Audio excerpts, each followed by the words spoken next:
Thank you very much. Next presentation is by David Beyer, who's a radiation oncologist from the state of Arizona.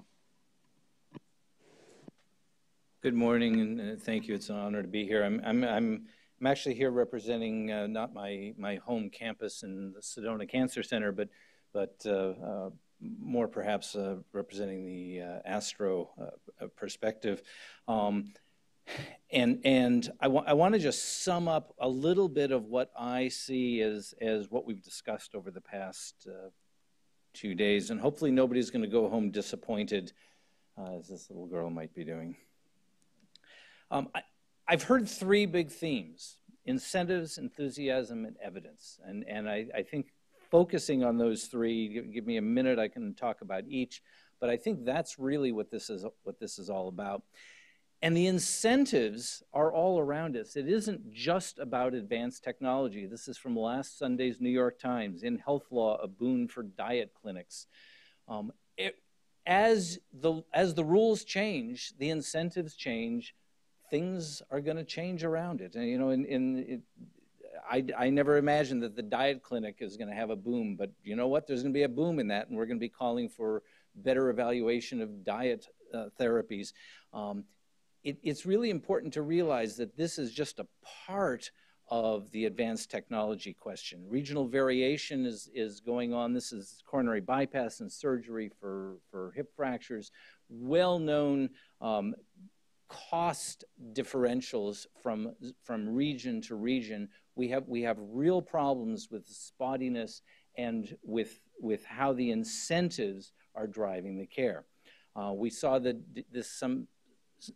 some of this data yesterday, looking at the adoption of advanced technologies, IMRT and robotic surgery, for patients who probably didn't need the therapy or least likely to benefit.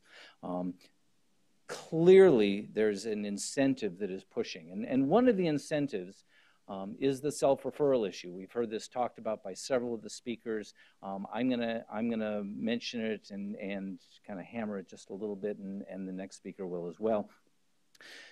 But it isn't just about advanced technology. We're asked here to talk about advanced technology, but this is self-referral for anatomic pathology. That is not advanced technology. That's as old as the hills. But where the incentive exists, people are going to react to it. And so this being Washington, D.C., I have to say, we have to do something about this, and we have to ask Congress to do something to shut down this self-referral loophole, because it has absolutely perverted a lot of what we're seeing and what we're discussing, not just in advanced technology, but in advanced technologies. So this is just a microcosm of larger market forces, and the incentives that are there in the healthcare system are there for advanced technologies, they're there for primitive technologies. Enthusiasm.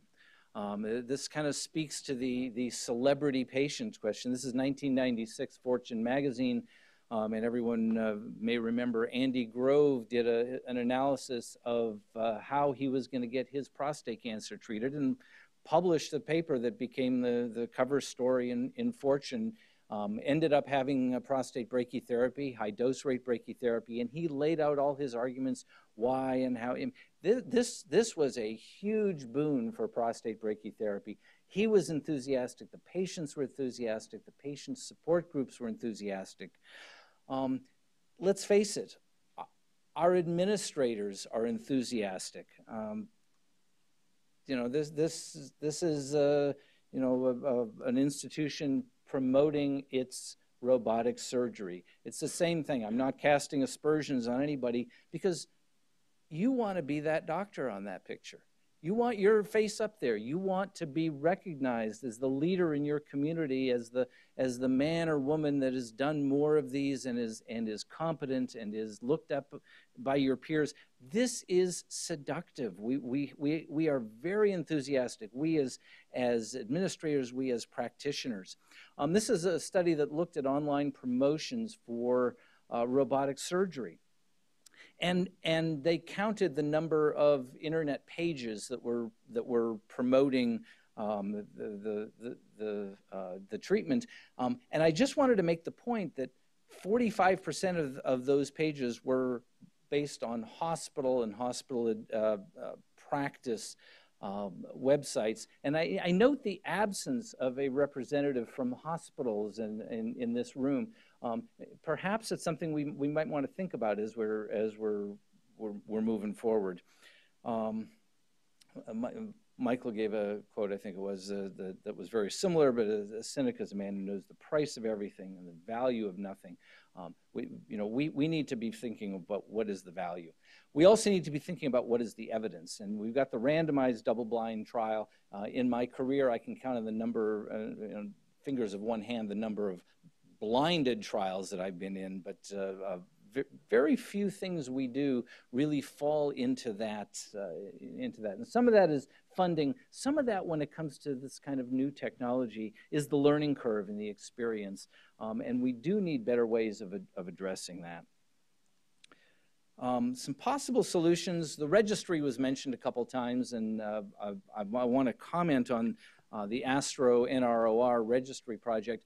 We all learned a few things from this, and I learned a couple of things that I think can help us in the future. Number one, registries are enormously expensive, and that is a big problem. Number two, until these registries can operate in a relative invisible, seamless way, and we've got these incredible electronic health records, and they don't talk well to each other, and they don't interface well with each other, and we've got data in there in a whole hodgepodge of different ways, because every one of us uses our records a little differently. If I look around this room, we probably all operate in 2 or 3 of the same electronic health records, and every one of us has figured out a way around the system to kind of do things my way because it works a little better for me. I actually think that we need, as a profession, to work with industry so that we are putting things into these electronic health records so that we can get some usable information on the back end. Otherwise, we're going to be spending millions of dollars on registries that won't answer questions. We talked a little bit about research funding. I will just tell you, highlight a couple of things that ASTRO has been doing. We've been working inside the RBRVS system and have kind of revised since 2014 or so a lot of our existing codes as they currently exist, and we've been working on where we're going to go next. Guidelines, I want to talk just for a split second. It's ironic, we're sitting here inside the Institute of Medicine, who's published information and guidelines that we can trust, came out of the IOM.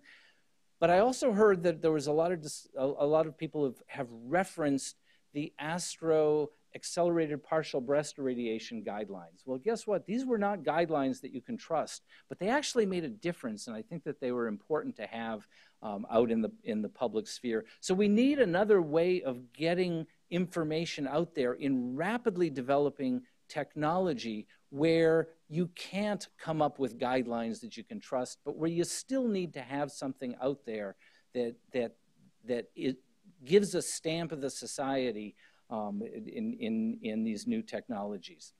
Accreditation is something that ASTRO has been very aggressively working on, and I just think everyone should be aware of that. Patient safety and the royal system, I won't dwell on that. And new reimbursement models, which is absolutely something that we think is going to help to resolve some of these financial incentive issues as we go forward. So with that, that's kind of my take on what I've heard over the past day and a half, and I want to thank you.